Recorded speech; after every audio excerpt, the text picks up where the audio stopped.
I'm sure some of you will no doubt appreciate what it feels like to be home alone on a Sunday night. You're bored, you're single, and yes, just a little bit lonely. So it was that a few months back I found myself getting a smidgen desperate. Having no luck on Tinder, I decided to set my radius preferences to the maximum allowable. Singing along to "All Out of Love," I began swiping left and right, mostly right, until I came across the profile of Lena.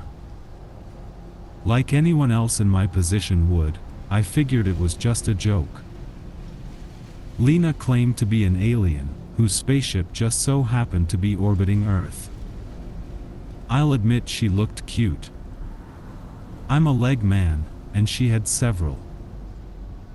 I decided to go along with the gag, and found myself enjoying chatting to her.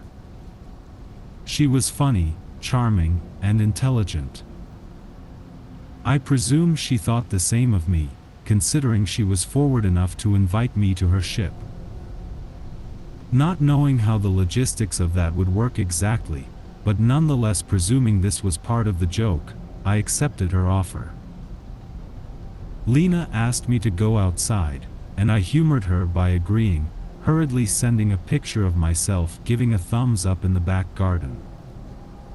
Almost as soon as I hit send, I was stood facing her, having no idea how I got there. The whole thing was surreal. Here I was, in a room full of flashing lights with a large window, through which I could see Earth. It very much resembled the pale blue dot photograph taken by Voyager. My jaw dropped, overwhelmed by incredulity at the reality facing me. It took me a little while to adjust to these strange circumstances, but once I did, I found Lena to be even more pleasant. We got on so well, in fact, that we moved things along to her sleeping quarters. I'll not go into details, but there were points when I was wondering whether this was all a bit of fun or if she was trying to administer a probe. Either way, I had a good time. Before long, I had to return to Earth. Lena had other galaxies to visit, and I needed to return to work. For several weeks after, I figured my interactions with her were over. That was, until I awoke one morning, finding my abdomen to be painfully swollen. I messaged Lena, and yes, you guessed it, I somehow found myself pregnant. The first few days were nauseating. I could feel hundreds of tiny, spider-like creatures crawling around inside me. It tickled a little, but my discomfort was mostly psychological. Then they began to feed, hungrily eating away at my insides. This isn't easy, but I'm determined to be a good father. I likely won't be around any longer by the time they make their way out, but at least I'm giving them their best chance in this world.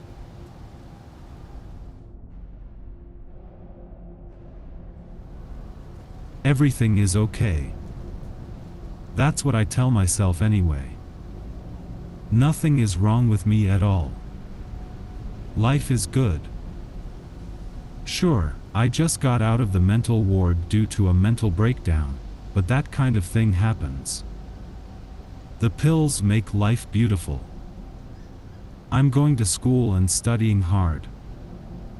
My grades are better than ever and I'm on track to graduate. I met a girl, she's very nice and we get along. Would you look at that, we're now together. Months have gone by, and I'm in a healthy relationship, have a stable job, and have a high school diploma. I'm soon to enter my freshman year of college. Nothing could possibly make life any better whatsoever. I have been experiencing some glitches in life though. I swear that I sometimes hear the voices of doctors from back at the hospital. I'll look at a wall a few seconds too long and see a white padded wall. It's just a bit of PTSD after what happened that led me to my mental breakdown. The voices are gone. I'm no longer seeing the spirits. I'm in the real world now, no longer seeing the mental paradise I was stuck in. The pills make sure everything is fine. I'm finally better. I have to be. Sir, can you hear me? Sir? A nurse in blue scrubs asked. I pace around the room reassuring myself that I've got my grip on reality. The nurse watches from outside the room. He's far too gone.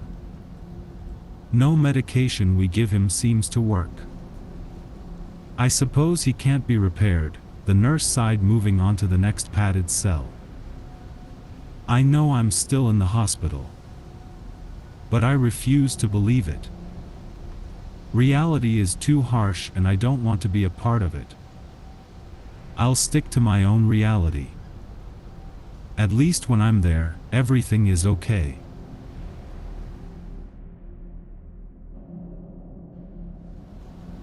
Your companion is a whore. I raised my voice.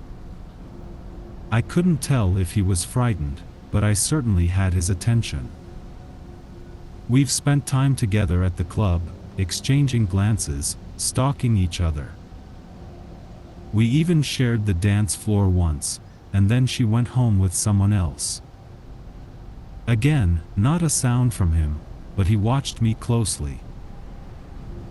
I'll bet you didn't know that, did you, that she went home with a man from the club and shared his bed, all while you just sat here, waiting for her to come back to you.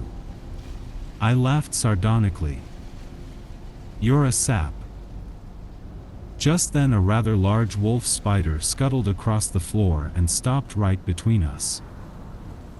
Maybe it realized it had put itself in a predicament and had frozen from fear, or maybe not. Maybe it had no real consciousness or even the capacity for the most rudimentary of thought processes. Maybe it had stopped because it merely had nowhere in particular to go. Who knows? Either way, it seemed the spider had caught both our attention. I was bemused by the symbolism of it, the parallel between how the spider had likely been oblivious the threat it faced, just like they had. I found myself grinning. He wasn't bemused, though, because he leapt from the couch in a rush and squashed the spider, and then he ate him right off the floor. Of course, I'd startled at first and had raised my gun, but the absurdity of what he'd done had overtaken my murderous instincts. Good Lord! What the hell was wrong with him, eating arachnids off hardwoods? No kuth, he had no kuth at all. But that didn't seem to bother him in the slightest. He simply went back to the couch and retook his seat. Whatever.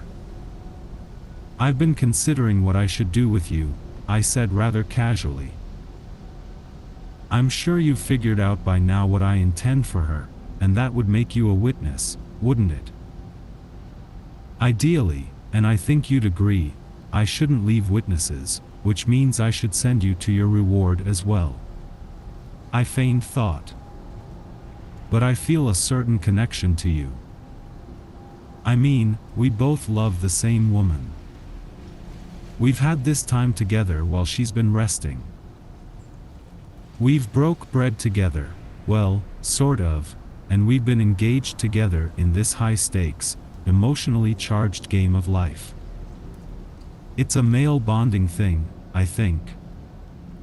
I waited, but he didn't respond.